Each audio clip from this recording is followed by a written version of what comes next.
New Yorker recently published a very large, very lengthy, very detailed in a way article on a big story.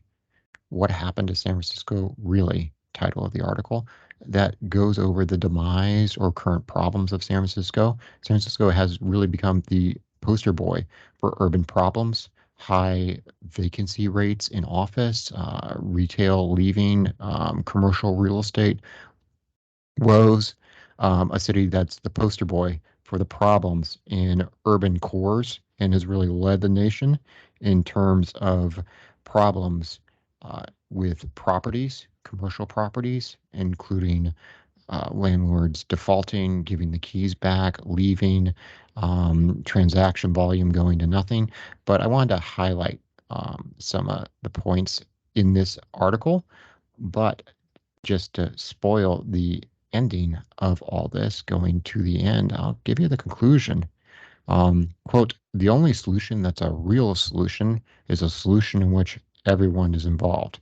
So if you're expecting a hard-hitting piece that really, after thousands and thousands of words, gets to some how you really fix this problem, this isn't it. And quite frankly, it's part of the problem itself is an unwillingness of folks to look at hard solutions to address the problems and why San Francisco could be in trouble for a while longer. But getting to the article, uh, in the past few years, accounts of San Francisco's unraveling, less like a tired sweater than a ball of yarn caught in a boat propeller, have spread with the authority of gossip or folklore. That's great imagery there. A boat propeller, yes, yanking apart a sweater of yarn.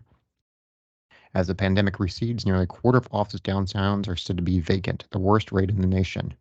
Drug overdose deaths are surging. Reports of theft on downtown streets, including almost 200% increase in car break-ins in 2021, have crossed the national media to censorious response.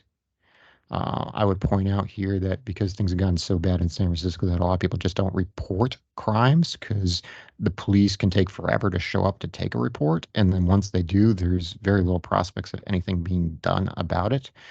Uh, all the reported stats on property crime are probably just underreported and actually far worse than what you see or what the reporter is relaying in this article.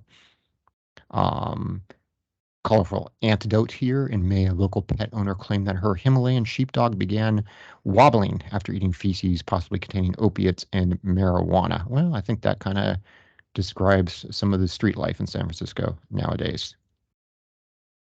Going on here, a news story described widespread flight. Downtown San Francisco has seen its highest retail vacancy rate since 2006. In the past few months, Christian Louboutin, Lululemon, Nordstrom, Old Navy, and Williams-Sonoma all began an exodus from the area.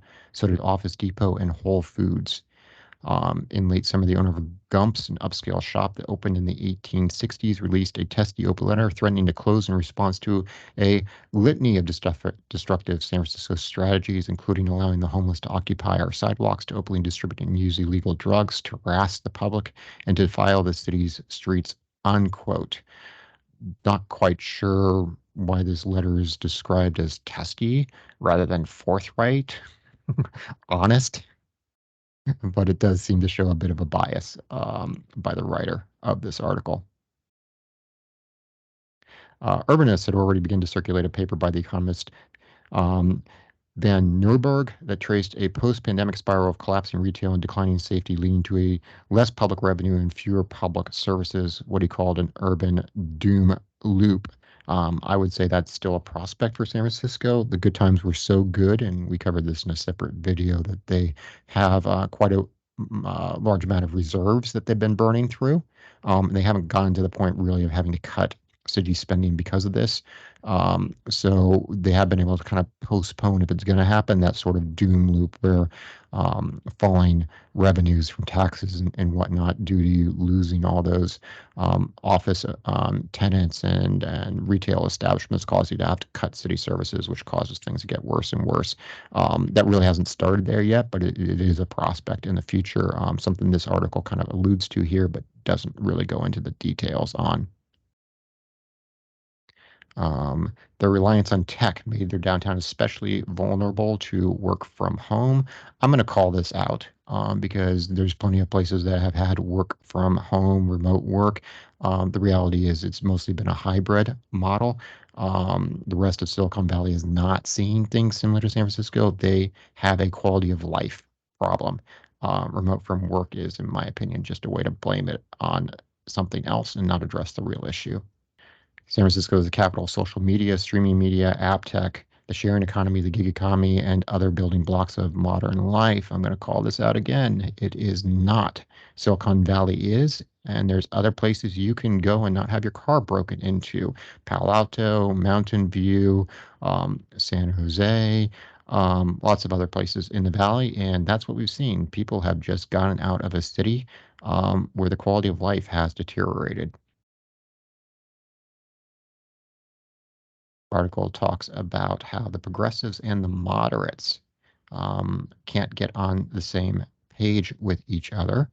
I would argue that sometimes they can, like defunding the police. They were able to get on the same side.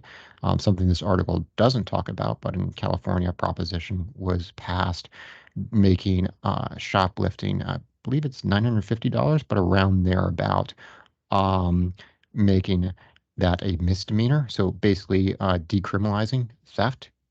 And San Francisco is dealing with some of that. It's kind of hard to see how you talk about the problems with property crime in San Francisco and manage to not mention that as a journalist. But this article does manage to not mention the decriminalizing of a lot of criminal behavior and the impact it's had. And I'm not making this as a partisan point. To me, this is more a common sense point that Democrats, Republicans, and most of the rest of the country can agree on that it's kind of crazy allowing people to shoplift hundreds of dollars of items without any penalties and not expect they're going to have problems with it. Here, the article blames the problems on the pandemic and fentanyl colliding. Not really too much in the article, though, focused on why open drug use is tolerated or even encouraged in San Francisco to such a greater degree than other places, nor necessarily too much focus given on this article on why the pandemic hit the urban core of San Francisco so much harder. And I'm going to again point to public policy as playing a huge role in this and really what sets San Francisco apart from other areas. Quote, we've spent all this money. San Francisco spent $76 million on drug treatment programs. Its homeless budget was nearly $700 million. New York has 10 times the urban population and only $1.4 billion. Might be interesting to have an article that does a deep dive into why is all of this money actually creating a bigger problem rather than lessening it. It would seem like maybe you need to address the mechanics of what's going on here. Article really doesn't, but that is an interesting stat, how much they're spending on a problem that is much, much worse than other places. We've got some mentions in the article about some people that want to take a more proactive role with police enforcement. But part of the problem here is immediate release of people, of not prosecuting any crimes, and the article never really ever gets to that. And I would say, even if you have your police arrest people for some crimes, if they're immediately released, yeah, that might be an even bigger problem. So if you want, you can go and read the New Yorker article.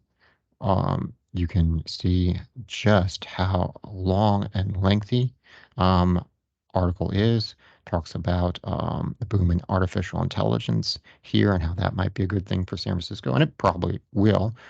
But as I pointed out before, there's other places in Silicon Valley or even the country you can work on AI.